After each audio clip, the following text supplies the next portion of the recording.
I'm Ron Breznay, and I'm from Wilkes-Barre, Pennsylvania. I've been collecting stamps for well over 50 years, but Naval Covers for about 3 years now.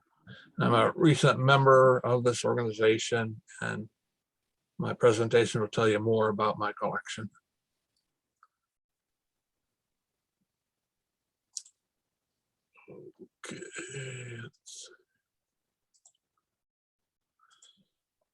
Okay, so my collection is called USS Local because I collect covers from U.S. Navy ships named after places in the Wyoming Valley of northeastern Pennsylvania.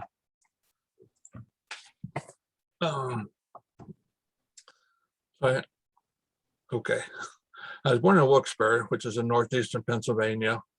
It's about 20 miles south of Scranton. I lived in one suburb or another of Wilkes-Barre all my life, except for 4 years in the Army and 6 years I lived in Los Angeles. I became interested in, I have to figure out how to. Oh, there you go. Okay, I became interested in these naval covers after I did an eBay search for Wilkes-Barre items for my hometown collection and came across a USS Wilkes-Barre cover, which is this one. I then started looking for USS Pennsylvania covers, and I became inspired to look into just how many ships are named after local places and try to find covers from them. So I started my naval cover collection a little over 3 years ago with this USS Wilkes-Barre cover. And this gave me a focus for my collection rather than collecting at random, or worse, trying to collect everything. Now, there are 2 ships named the USS Wilkes-Barre, which are both light cruisers. CL-90 was named the USS Wilkes-Barre when the keel was laid in 1941. But before launch, she was renamed in honor of the USS Astoria, CA-34, which was sunk in 1942. The USS Wilkes-Barre that actually sailed was light cruiser number 103. The keel was laid on December 14, 1942, at the New York Shipbuilding Corporation shipyard in Camden, New Jersey. She was launched on December 24th, 1943. And the champagne bottle was smashed on the hull by Grace Shoemaker Minor, the wife of Dr. Charles H. Minor of Wilkes-Barre. The ship was commissioned at the Philadelphia Navy Yard on July 1st, 1944, and went on to fight in the Pacific. The first day of postal service on the ship was January 6th, 1946. It's shown on this cover, which is not my collection, but a member of my club shared it with me. After the war, she participated in the occupation of Japan and returned to the U.S. in January 1946. Now, the ship was in New Orleans on October 27th, 1946, to celebrate Navy Day, which honors the birth of the U.S. Navy. It takes place in various port cities on October 27th. Now, the Wilkes-Barre was decommissioned in 1947, remained in mothballs, and was struck from the Naval Register in 1971. She was sunk during explosives tests in 1972, and this cover marks the 50th anniversary of her commissioning. Now, in 1971, a memorial to the USS Wilkes-Barre was installed on the courthouse lawn in Wilkes-Barre. The memorial consists of the ship's anchors and bell, and there are other artifacts from the ship in the Luzerne County Historical Society Museum, including a flag from the ship, a telegraph machine, an operations manual, and a Japanese machine gun that was captured by the crew. Okay, I then started looking for covers from ships named after Pennsylvania. I found 5 ships named after the state, 2 more with variations of the state's name, and 3 with the state's nickname, which is a Keystone State. The first ship named the USS Pennsylvania was a ship of the line launched in 1837. There were no covers from this ship, as onboard post offices were not authorized until 1908. Now, this ship was destroyed during the Civil War to prevent her from falling into Confederate hands. The next USS Pennsylvania was a screw steamer that was laid down as Keewaydin in 1863, but was never launched. She was renamed Pennsylvania while she lay in the ways before being broken up in 1884. The first philatelically significant U.S. Pennsylvania was an armored cruiser, ACR-4, the lead ship of the Pennsylvania-class cruises, which was launched in 1903, sponsored by Coral Quay, daughter of U.S. Senator Matthew S. Quay of Pennsylvania. Now, this is a New Year's postcard, postmarked on a date in December 1910s, but some of the numbers on the postmark are unclear. This ship ushered in the era of naval aviation and aircraft carriers. On January 18, 1911, a biplane flown by Eugene Ely from the Tanforan Airfield in San Bruno, California, landed on a platform constructed on the after deck of the USS Pennsylvania. This was the first successful aircraft landing on a ship. This photo shows the plane approaching the flight deck, and this one shows it about to land. Now, the event was commemorated on this cover in 2018. In 1912, the ship was renamed the USS Pittsburgh to free up the Pennsylvania name for a battleship. The USS Pennsylvania was depicted on 3 stamps, which show the aircraft landing. The stamp from the Marshall Islands shows a plane approaching, as does the stamp from Paraguay. And the stamp from Antigua and Barbuda shows a plane landing lined up for landing. Now, the battleship named the USS Pennsylvania BB-38 was a lead ship of the Pennsylvania class of battleships. She was launched in March 1915, but was not sent to Europe during World War I because the fuel she used, which was oil rather than coal, was not readily available in Europe.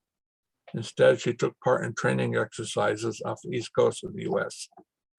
This ship was depicted on a stamp from the Gambia. Now, the USS Pennsylvania participated in Navy Day in 1932. And in 1933, there was a change of command, as noted in the postmark. Now, the USS Macon, ZRS-5, was a rigid airship launched in 1933. The Macon was sighted by the Pennsylvania off the coast of California in January 1935. Now, on February 12th of that year, the Macon ran into a storm off Point Sur, California, and crashed into the sea. The Pennsylvania sailed to its rescue and sailed to the scene and participated in rescue operations. Only 2 crew members of the Macon were lost, thanks to the warm water and the availability of life jackets and inflatable rafts. Those who did not survive were 1 man who jumped ship while still too high above the ocean surface to survive the fall, and the other drowned while swimming back into the wreckage to retrieve personal belongings. Now, Fleet Week is a U.S. Navy, Marine Corps, and Coast Guard tradition in which active military ships recently deployed in overseas operations dock in a variety of major U.S. cities for 1 week. Once the ship's docked, the crews can enter the city and visit its tourist attractions, and at certain hours, the public can take guided tours of the ships. The USS Pennsylvania participated in Fleet Week in 1938. The ship was in dry dock at Pearl Harbor during the Japanese attack, as remembered on this anniversary cover. The crew took to their battle stations and engaged the enemy with anti-aircraft fire. The ship was hit by strafing and by bombs, and 15 men were killed. The ship was not badly damaged and was able to sail to San Francisco for repairs. Then she returned to action in the Pacific. Now, the Pennsylvania was assigned to the target fleet for the Operation Crossroads nuclear tests at Bikini Atoll in 1946. The ship left Puget Sound on February 24th, and this cover was mailed on her final voyage. The ship arrived at Bikini on May 31st. She survived 2 tests, but was badly decontaminated in the second test. The ship was studied for about a year and a half and then sculled off Bikini in 1948. 2 of the 14-inch guns from the Pennsylvania that were on the ship during the Pearl Harbor attack were removed during a 1945 overhaul, and these guns are now on display at the Pennsylvania Military Museum in Boalsburg, which is in central Pennsylvania. And this is the plaque that's on the gun display. And then 1 bell from the Pennsylvania is also at the Pennsylvania Military Museum. And this picture is a little fuzzy because for some reason my flash did not go off. And another bell from the ship is in front of ROTC headquarters at Penn State University and State College. Now, the latest of the ships named after Pennsylvania is an Ohio-class ballistic missile nuclear submarine, SSBN 735. The Ohio-class subs are the largest U.S. submarines ever built. I have several covers tracing the history of the sub. The boat was christened on April 23rd, 1988 at Groton, Connecticut, in a ceremony sponsored by Mrs. Henry Lawrence Garrett III. And Garrett was Secretary of the Navy under President George H.W. Bush. After launch, the ship underwent sea trials, was delivered to the Navy on August 22nd, 1989, and was commissioned on September 9th, 1989. With Captain Richard M. Camp commanding the Blue Crew and Captain A.L. Edwards commanding the Gold Crew. As you probably know, each missile-firing nuclear submarine has 2 full crews named Blue and Gold. And while 1 crew takes the sub out to sea, the other remains at home port. Now, the boat underwent its first change of command on April 18th, 1991, with Captain J. Hamburg taking over command of the Blue Crew. And the sub is currently in service. Oh, where am I? The stamp on this cover doesn't match, as the Pennsylvania is an Ohio-class sub, not a Los Angeles class. Now, the sub celebrated its 30th anniversary of its commissioning in September 2019. I haven't found any covers postmarked above the sub, but this is an image of the postmark I found online. Now, I found 2 ships of variations of the Pennsylvania name. The SS Pennsylvania was a cargo ship built in 1913 for the American Hawaiian Steamship Company. During World War I, she was requisitioned by the U.S. Navy and commissioned as USS Pennsylvania ID 3511 in September 1918, and renamed 2 months later to USS Scranton, which is a city near here. After her naval service, her original name of Pennsylvania was restored. I haven't found any covers from this ship. There are also 3 ships named after Pennsylvania's nickname. Oh, sorry. The USS Pennsylvania Railroad number 9, SP 679, was built for the Pennsylvania Railroad and commissioned as the U.S. Navy armed tug and minesweeper from 1917 to 1919. After that, it was returned to the railroad, and I haven't found any covers from this ship. There are also 3 ships named after Pennsylvania's nickname. The first USS Keystone State was a wooden side-wheel steamer used by the U.S. Navy during the Civil War. The second USS Keystone State was a former sloop of war, St. Louis, which was renamed Keystone State on November 30th, 1904. Both of these ships were in service before onboard post offices were authorized. Now, another ship, the SS Keystone State, TACS-1, is a tactical auxiliary crane ship, launched in 1965 and currently in service. Okay, now for a little geography lesson. Wilkes-Barre is located in the Wyoming Valley, which is the range of the Appalachians that also includes the Poconos. The Susquehanna River flows through the valley, and the area is part of Luzerne County. Now, I found ships named after all these places. Now, the name Wyoming comes from a people known as the Wyoming, who were the earliest settlers in this region. Artifacts on display at the Luzerne County Historical Society Museum show that the Wyoming had lived in this area from about 8,000 to 1,000 BC. And the state of Wyoming was named after the Wyoming Valley. I found 4 ships named the USS Wyoming.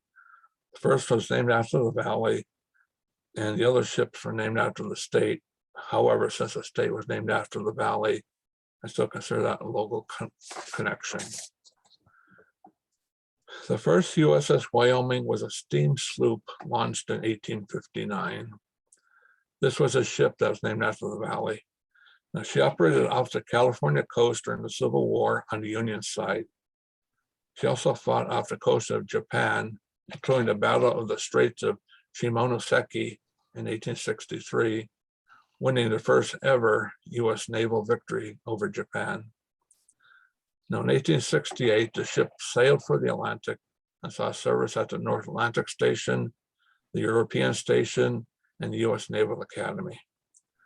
There are no ship postmarks from this vessel, as post offices were not yet authorized. Now, shown is a letter from the Wyoming sent in 1879, while she was at the European Station. This letter was sent from Cadiz, Spain to Nice, France. Now, I don't have this cover, but I found it on eBay. It's an opening bid of $175. I found 3 more similar letters from the same seller, all with 3-figure opening bids. Now, the ship was decommissioned in October 1882 and spent the next decade after as a practice ship for midshipmen from the U.S. Naval Academy. The next USS Wyoming was a small warship known as a Monitor, BM-10, commissioned in December 1902. She was renamed Cheyenne in January 1909 to clear the Wyoming name for the protected battleship number 32. I haven't found any covers from the ship, and I don't know if it even had an onboard post office. Now, the battleship USS Wyoming, BB-32, was a dreadnought battleship commissioned in September 1912, which saw service in the Atlantic and the Pacific. Here it is going from one ocean to the other. Now, this cover was mailed from Guantanamo Bay, Cuba on November 7th, 1925, from Lieutenant Lindblad to his son. Inside is a 6-page letter on United States Ship Wyoming letterhead. The LT noted that it is field day. That is, everything from the parrots to a bar soap is being scrubbed. Now, the Wyoming was demilitarized in 1931 and converted to a training ship. During the demilitarization process, the ship's anti-torpedo bulges, side armor, and half of the main battery guns were removed.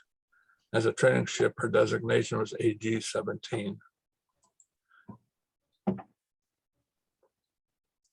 And let's see, this cover is from Navy Day in 1932, and has a hand stem cancel. This from 1935 has a machine cancel. Now, one of the ship's missions as a training vessel was the annual summer cruise.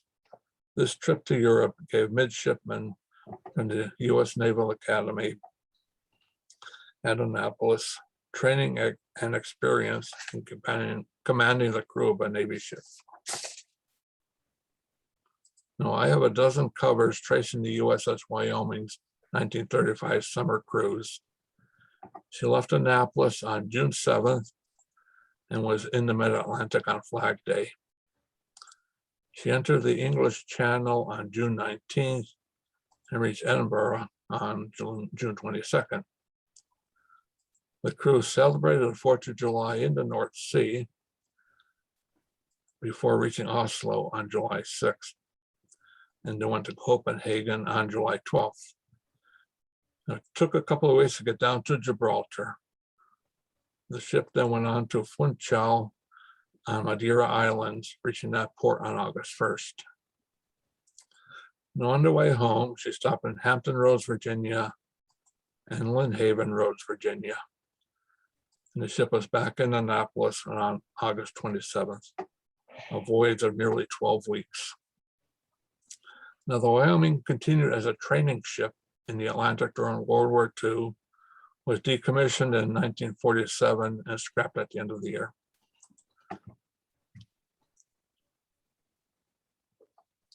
The fourth USS Wyoming, SSBN 742, is an Ohio-class nuclear-powered ballistic missile submarine. USS Wyoming was commissioned in July 1996 and is still in active service. The sub was assigned to the Atlantic Fleet and is home ported at Kings Bay, Georgia. The sub was honored on a ship issued by the Marshall Islands in 2000. Now, the USS Appalachian, AGC-1, an amphibious force command ship, was named after the mountains that form the Wyoming Valley.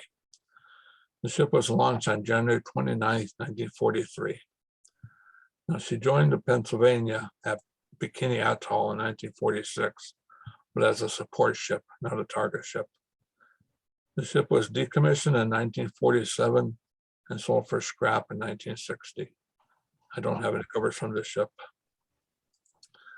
Now, the U.S. Pocono AGC or LCC-16 was an Adirondack-class amphibious force command ship. She was commissioned on December 29, 1945, and operated off the Atlantic coast.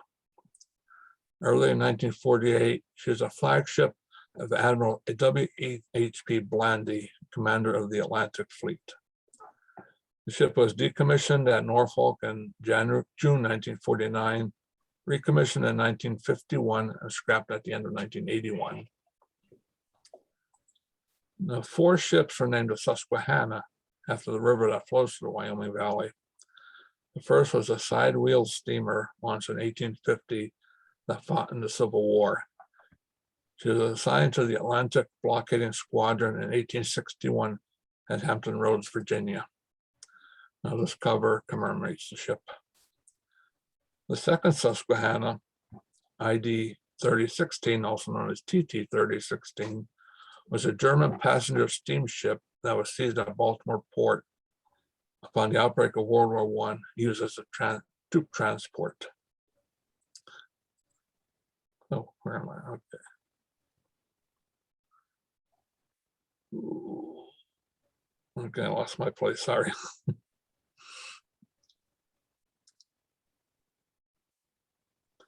Okay, we're talking about the TT 3016, and covers from this ship are rare, as fewer than 25 are known. Now, third Susquehanna was a gasoline tanker, AOG-5, that was launched in 1942 and served in the Pacific during World War II.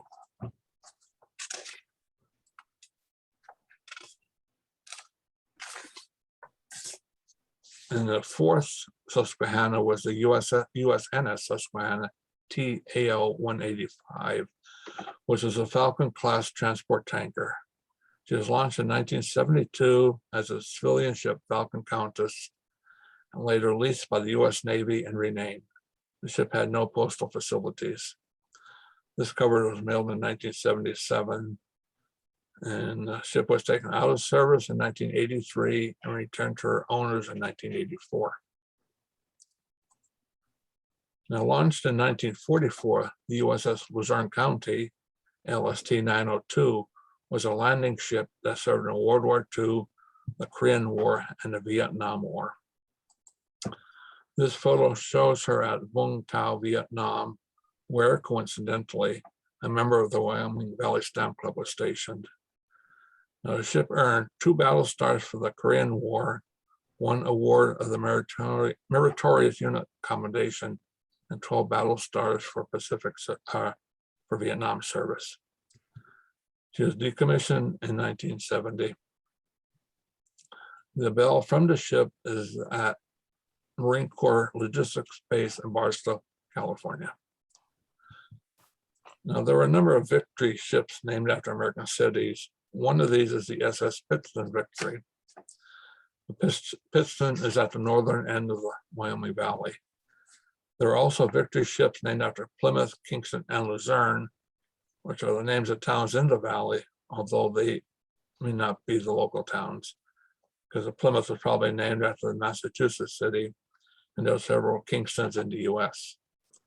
Now, the Victory ship was a class of cargo ship produced in large numbers during World War II. They were more modern design compared to the earlier Liberty ships.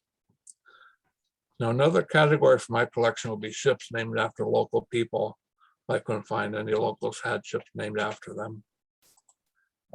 Now, this photo shows many of the places mentioned in this presentation. This is a shot of the Wyoming Valley, which is in Pennsylvania, also known as the Keystone State. You can see the Susquehanna River and a portion of the Appalachian Mountains. On the right is the city of Wilkes-Barre, and over here is the Luzerne County Courthouse. And with that, I say happy Halloween. Thank you. Any questions?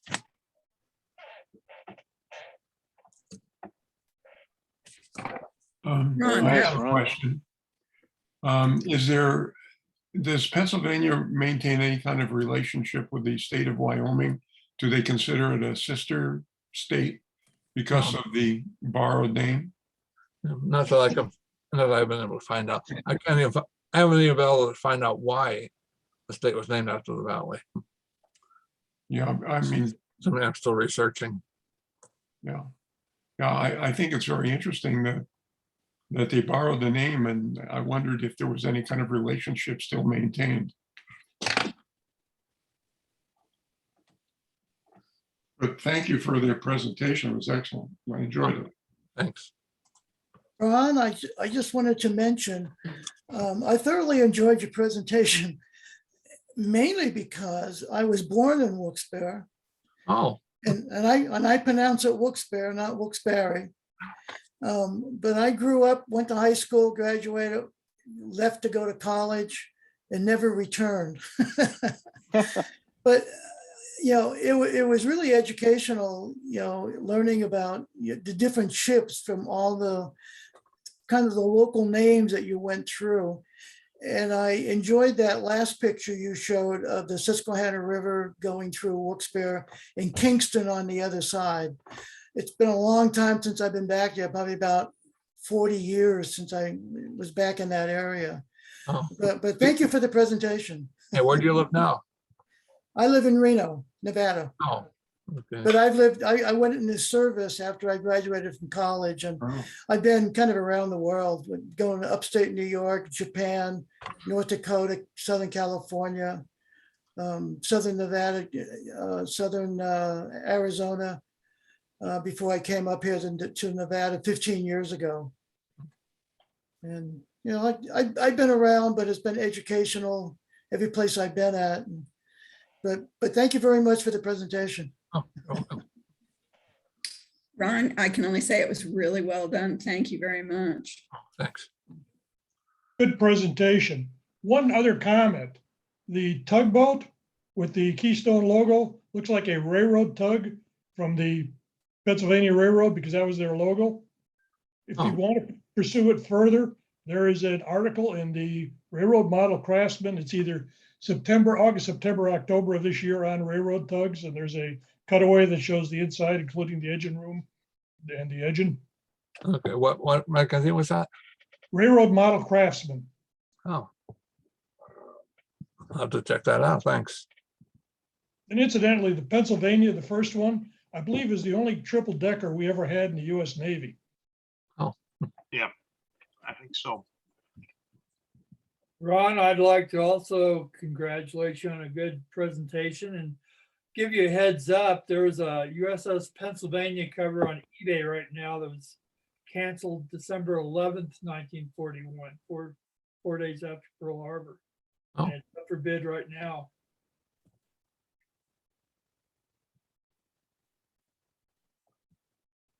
Yeah, Ron, I enjoyed your presentation as well. That was a nice piece on Pennsylvania, a state I know very little about.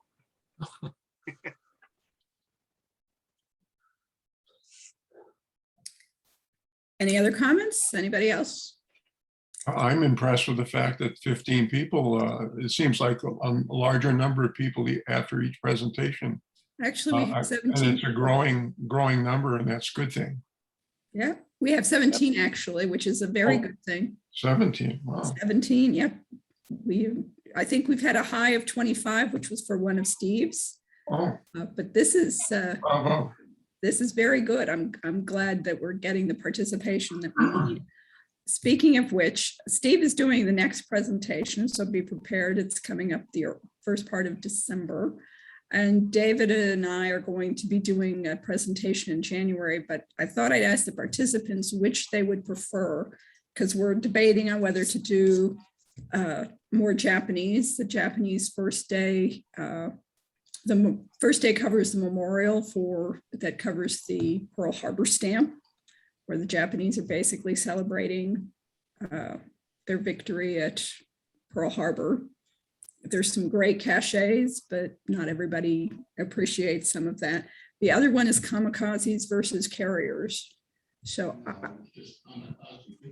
kamikaze victims. I'm sorry. It's the victims of the Divine Wind. David corrected me here, which are basically the ships that were hit by kamikazes during World War II and sunk.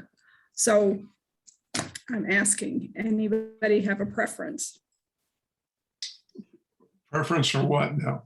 Which one of those would you Which like one? to have presented in January? Oh, I think the kamikaze I would vote for. I vote for the Pearl Harbor. No. I vote for both of them. I'm not ready to talk, so it's easy for me to vote. Okay, well, Politically correct. You know, I vote for the actually, I kamikaze. would suggest something not for January, but something to kind of look at, because I know David does Civil War. I would be really interested in something on Civil War monitors and the Civil War blockading squadrons and stuff like that. I don't know how much cover stuff there is out there, but quite a that bit, would be- actually. that would be fascinating to me. Well, do we have to choose, or can we just do one time and one another time? Hang on. Okay. Well, David says he'll basically I guess he's going to go for all three. I think he might do Civil War next. Then That's great. we'll follow it up with the kamikaze and then possibly the other. So that sounds good. Steve, what is your next presentation on? For December, I'm going to do a presentation on Francis Locy, the life of Francis Locy, the Locy classification system, and some covers and different cancels that and how he went about developing his classification system. And that will be fascinating for those of us who actually had to learn all the different types of cancel types. It's kind of fun. And So- those of us who are still learning about all the different cancel Those of us who are struggling to learn. learn all, yes. Once Some of us are I ignoring it. once I get done scanning a lot of the Crosby material, I can do one on Crosby later in the year. That would be great, Mel. I would appreciate that. That would be fun. Do we have any other volunteers while we're talking about who's doing? I don't know if anybody is interested, but the Nautilus has been moved to the base. To the renovation, the tune of $30 million. I read that in the paper. That's Move to no what? longer at the museum. It went up a week ago.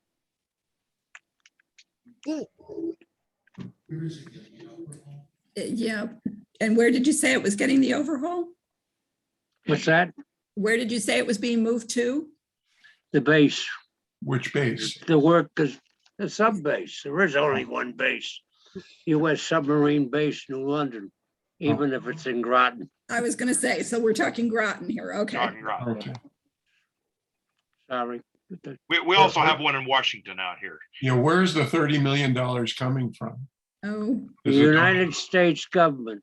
Oh, really? basically our pockets, but Actually, I think I saw a figure of 36 million. But it is being paid for by Uncle Sam. In other words, you and me. No private donations at all. Well, I know several people who sailed on her and they're happy.